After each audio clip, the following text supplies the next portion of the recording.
It was a quiet night in the royal palace of Alexandria. Soldiers stood outside, and the air was full of fear. Inside the palace, Julius Caesar, the most powerful man in Rome, waited. Suddenly, servants brought in a large carpet. They placed it in front of Caesar and unrolled it slowly. Inside the carpet was a young woman. She stood up, calm and proud. Her eyes met Caesar's. This was Cleopatra, Queen of Egypt. This moment changed history. Cleopatra had risked everything to meet Caesar in secret. She had been forced to leave her own palace by her brother. Now, she returned to fight for her crown. But she would not fight with swords. She would use her mind, her charm, and her voice. That night, she began a powerful alliance with the leader of Rome. Cleopatra was not an ordinary queen. She spoke many languages. She studied science, politics, and history. She loved her country and wanted to protect it. She lived in a dangerous world of war, power, and betrayal. But she never gave up. In this video, you will hear the incredible story of Cleopatra. A story of love, danger, and ambition. As you listen, you will also practice your English. This story is told in simple words, perfect for beginners. If you enjoy learning English with powerful stories, don't forget to like this video and subscribe to our channel. We have many more amazing stories to help you grow your English skills and learn about history at the same time. Now, let's begin the journey of Cleopatra, the last queen of Egypt. Cleopatra was born around the year 69 BC in the city of Alexandria, Egypt. Her family, the Ptolemies, had ruled Egypt for many years, but they were not Egyptian. They were Greek. Cleopatra was the first in her family to learn the Egyptian language. She wanted to understand her people.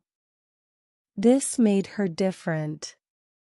This made her strong. She lived in a beautiful palace near the sea. There were golden rooms, fountains, music, and servants. But behind the beauty, there was danger. Her family was full of secrets and power games. Brothers and sisters did not trust each other.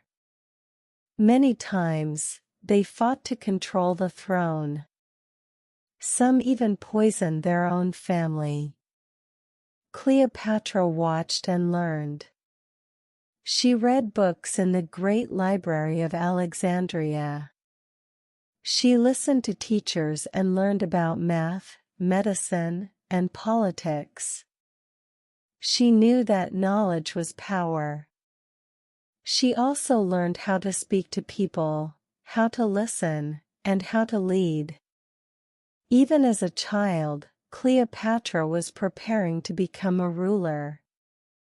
Her father, King Ptolemy XII, was not strong. He needed help from Rome to stay in power. The Roman leaders gave him money and soldiers, but in return, he had to follow their rules. Cleopatra saw how much Egypt depended on Rome. She understood that Rome was growing more powerful every day. When her father died, Cleopatra was just 18 years old.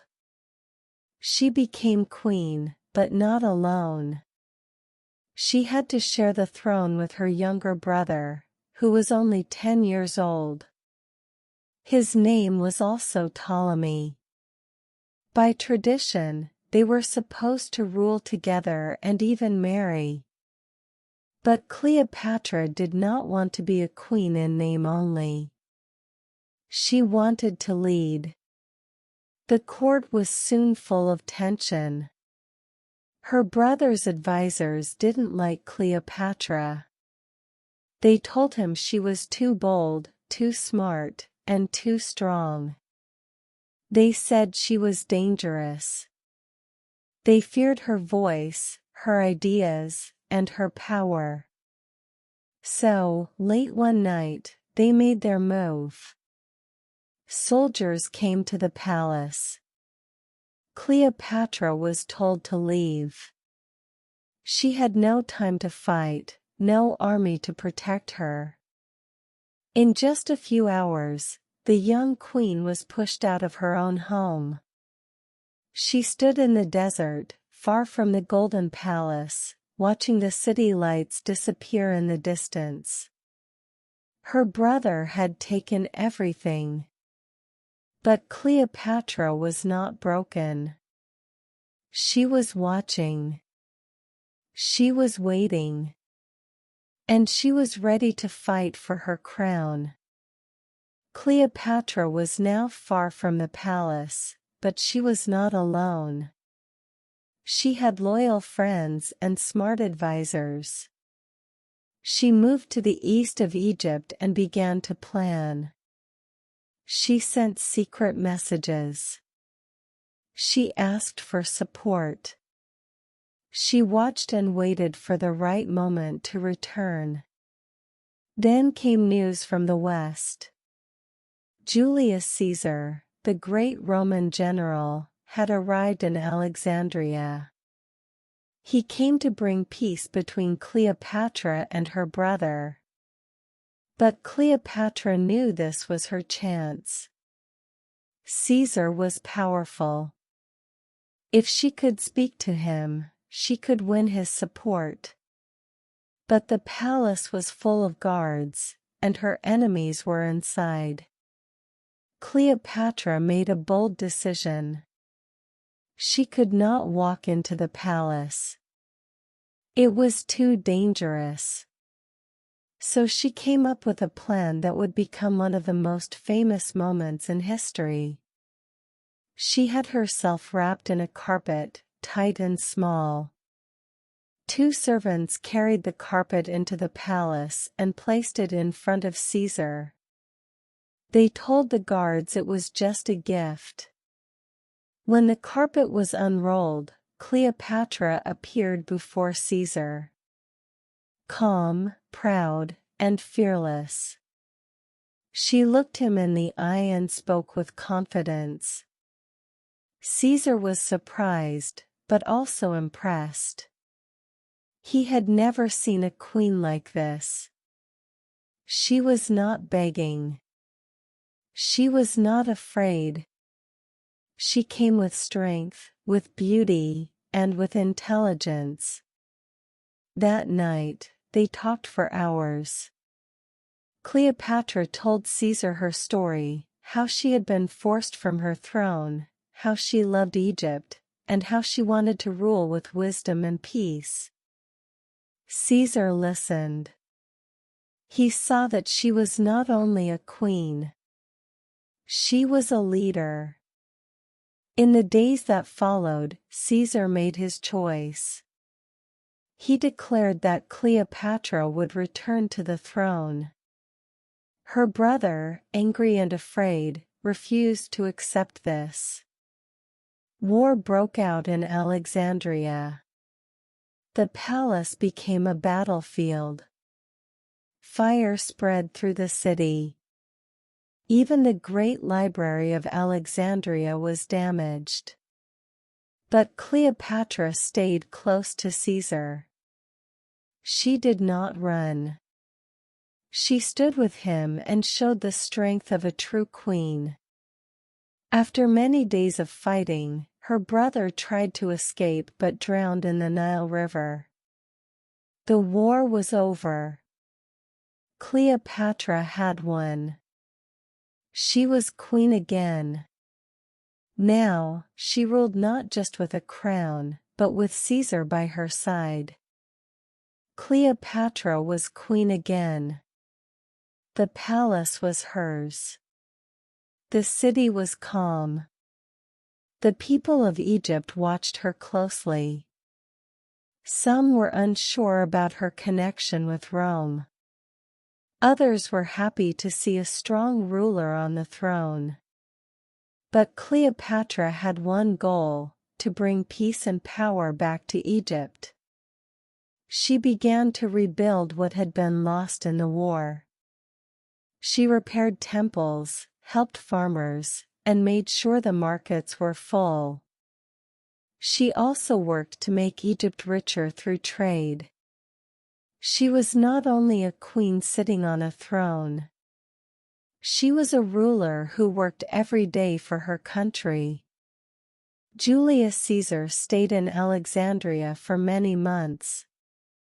He and Cleopatra spent time together, not only talking about politics but also about dreams for the future. They were different in many ways, but they shared ambition. Caesar wanted to rule Rome. Cleopatra wanted to keep Egypt strong. Together, they made a powerful pair.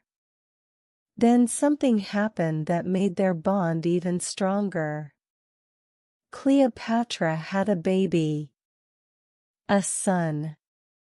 She named him Ptolemy 15, but most people called him Caesarion, which means Little Caesar. Cleopatra believed this child could unite Egypt and Rome. A son of two great leaders. A symbol of power and peace. She was proud, and she made sure everyone in Egypt knew her son's name. After some time, Caesar returned to Rome. Cleopatra did not go with him. Instead, she stayed in Egypt and ruled as queen. But soon, she made a big decision. She would visit Caesar in Rome. She wanted the people there to see her, to know her, and to understand that Egypt was not a weak land, it was strong, and it had a queen who deserved respect. When she arrived in Rome, people were shocked. Cleopatra did not dress like a Roman woman. She wore Egyptian clothes, golden jewelry, and perfume. She came not as a guest, but as a queen. Some Roman leaders did not like her. They saw her as a threat. They said she had too much influence over Caesar. They feared she would change him, or that he would give her too much power. But Caesar welcomed her. He gave her a house near his own. He spent time with her and with their son. He even placed a statue of Cleopatra in a temple, something no other foreign woman had. For a short time, it seemed like Cleopatra's dream was becoming real. Egypt and Rome were closer than ever. But in Rome, power always brings enemies. And Caesar had many. Then came a moment that changed everything again. It was the year 44 BC. Cleopatra was still in Rome with her young son, Caesarion. Life seemed peaceful, but the city was full of whispers. Many Roman leaders were angry with Julius Caesar. They thought he had too much power. Some said he wanted to be a king. That was something the Roman people feared. Cleopatra saw the tension. She felt the cold looks. She heard the quiet words spoken behind her back. But she stayed calm. She believed Caesar could protect her and their son. She trusted him. Then, one day, everything changed. On March 15, Caesar went to the Senate. It was just another meeting. Or so it seemed. But inside, many men were waiting. Men who once called him friend. Men with knives hidden in their robes. They attacked him without warning. They stabbed him again and again. Julius Caesar, the most powerful man in Rome, fell to the floor and died. The news spread through the city like fire. People were shocked. Some cried. Others celebrated. Cleopatra was in her home when she heard the news. Her heart stopped. She had lost more than a friend. She had lost her protector, her partner, the father of her child. She knew the streets of Rome were no longer safe. She had to leave. Quickly and quietly, Cleopatra returned to Egypt with Caesarion. She said nothing to the people of Rome. No big farewell. No speeches. Just silence. Back in Alexandria, she tried to stay strong. But everything had changed. Rome was now in chaos. Caesar was gone, and new leaders were fighting for control. Mark Antony, one of Caesar's top generals, was one of them. So was a young man named Octavian, Caesar's adopted son. Cleopatra watched from afar. She did not move too fast. She waited. She knew that soon, Rome would come knocking again. And when it did, she would be ready. Years passed, but Cleopatra never forgot Rome. And Rome did not forget her. After Caesar's death, the Roman world was divided. Mark Antony and Octavian became the most powerful men. At first, they worked together. But soon, they became rivals. Both wanted to rule the Roman Empire. Both wanted to be the next Caesar.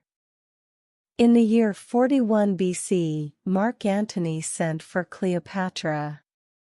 He wanted to meet her.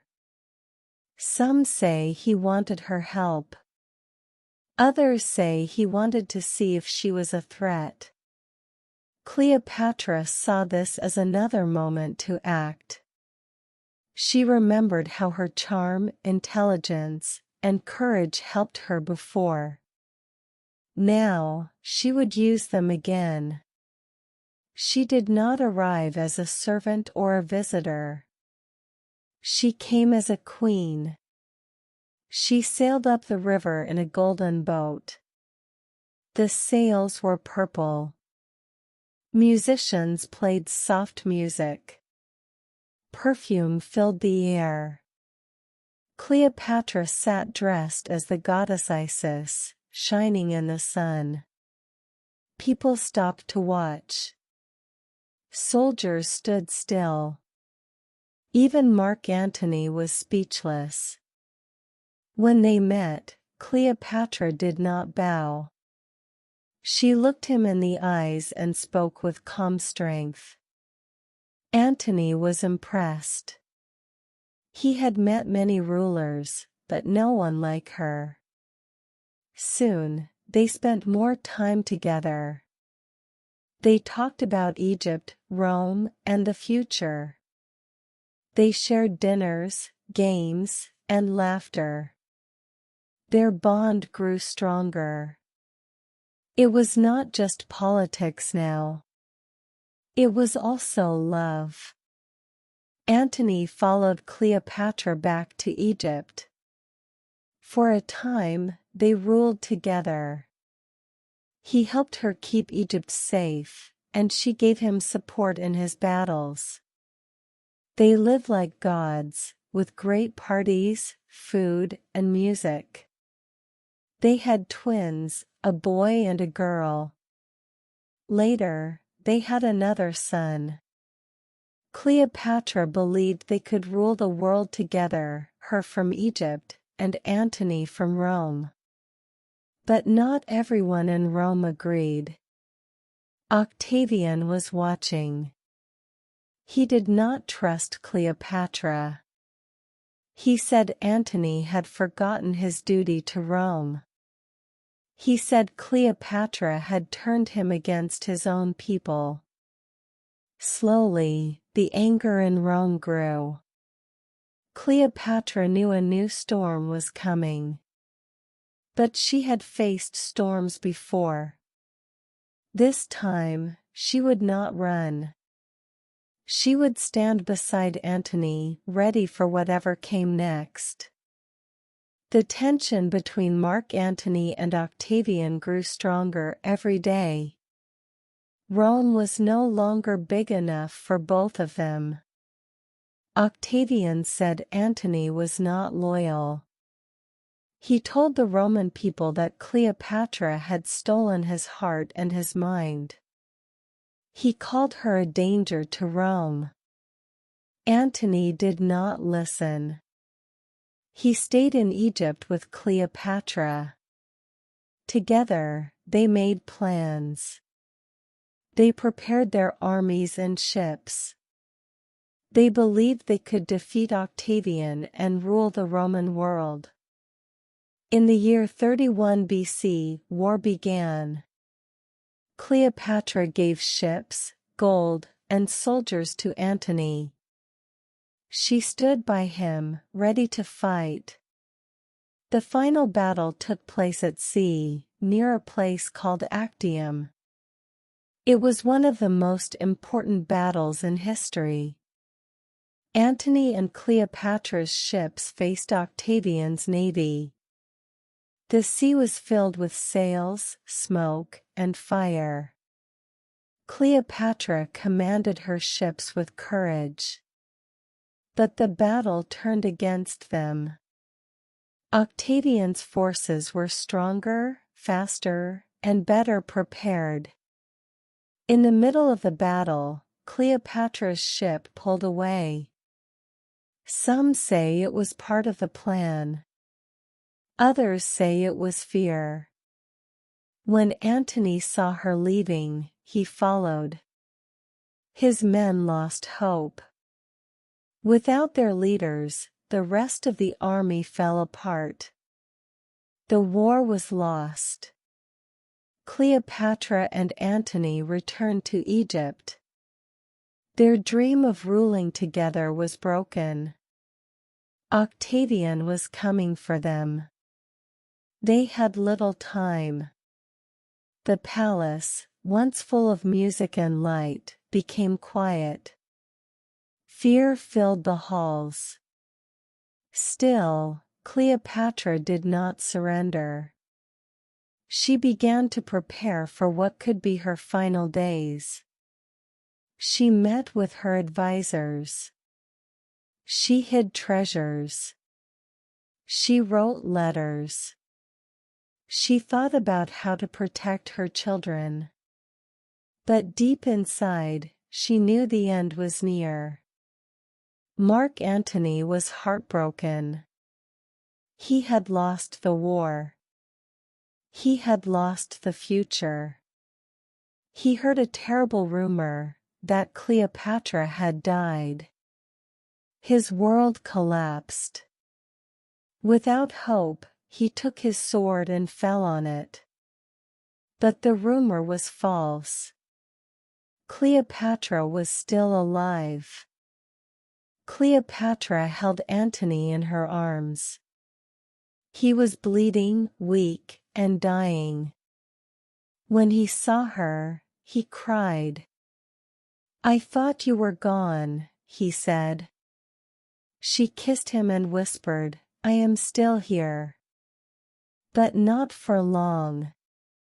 Antony died in her arms. The palace was silent. Outside, Octavian's army was getting closer. Cleopatra knew what was coming. Rome would take Egypt. She would be paraded through the streets like a prize. A queen turned into a trophy. She could not allow that. She locked herself in her private room with two of her most loyal servants. She dressed in her finest royal clothes, gold, white linen, jewels from the Nile. She wore perfume made from flowers and oils. She sat on her throne one last time. Many stories were told about her final moment. Some say she used poison. Others say she let a cobra, a sacred Egyptian snake, bite her. The true answer may never be known. But what is clear is this: Cleopatra chose her own ending. She died with dignity, like a queen. When Octavian entered the palace, it was too late. Cleopatra was gone. Egypt had no ruler. The land of the pharaohs, the pyramids, and the gods had fallen under Roman control. Caesarion, her son with Julius Caesar, was also killed. Octavian feared that the boy could one day become a rival. Cleopatra's children with Antony were taken to Rome. There, they lived far from Egypt, far from the world their mother dreamed for them. With Cleopatra's death, a great chapter of history closed. She was the last pharaoh of Egypt. After her, Egypt became just another province of the Roman Empire. But Cleopatra's name did not disappear. It stayed alive. In books, in stories, in art. She was remembered not only for her beauty, but for her strength. For her courage. For her mind. She lived in a world ruled by men, but she rose as a queen. She used her voice, her intelligence, and her will to protect her land. And though she lost her crown, she never lost her power. Centuries passed, but people never stopped talking about Cleopatra. Writers in Rome told stories about her beauty and charm. Poets spoke of her love for Caesar and Antony. Artists painted her face. Her life became legend. But not all stories were true. Some said she was only a seductress, a woman who used love to gain power. Others said she was selfish and cruel. These stories were often written by her enemies, people who feared strong women. The real Cleopatra was more than the myths. She was smart. She spoke many languages. She ruled during a time of great danger. She protected her land as best as she could. She knew how to lead. She knew when to fight, and when to speak. She was a mother, a queen, and a symbol of strength. Her name became famous all around the world. Even today, more than 2,000 years later, we still talk about her. Movies have been made about her life. Books are written about her choices. Children learn her name in school. Why does Cleopatra stay in our minds? Because she was more than a queen in history, she was a woman who dared to stand alone in front of empires. She showed that power is not just in armies, but also in words, in wisdom, and in courage. From the golden halls of Alexandria to the cold streets of Rome, her voice was never silent. And even now, her story teaches us that greatness can come from those who are not expected to win. Cleopatra ruled a land of gods and legends. But in the end, she became a legend herself. Cleopatra is gone, but her story still lives. She ruled with courage, loved with passion, and faced death with honor. Her life was full of beauty and war, dreams and danger. She walked with giants like Julius Caesar and Mark Antony. She stood against empires. She became a symbol of power, intelligence, and strength. What can we learn from her? We learn that true power is not always in force. It is in how you speak, how you lead, how you never give up. Cleopatra lost battles, but she never lost her voice. She made choices. Some brought glory. Others brought pain. But she lived as a queen, and she died as one. Today, her name still shines like the sun over the Nile. And her story reminds us that no one is too small to change history. Thank you for listening to the story of Cleopatra, the last queen of Egypt. If this story touched you, please like this video and write in the comments, what part of Cleopatra's life did you find most powerful? And don't forget to subscribe to our channel. Here, you can improve your English while learning about the people who shaped the world. Do you want to improve your English 20x faster? Whether it's grammar, conversation, or fluency, we have the perfect material for you. Click the link in the description or the first pinned comment and take your English to the next level.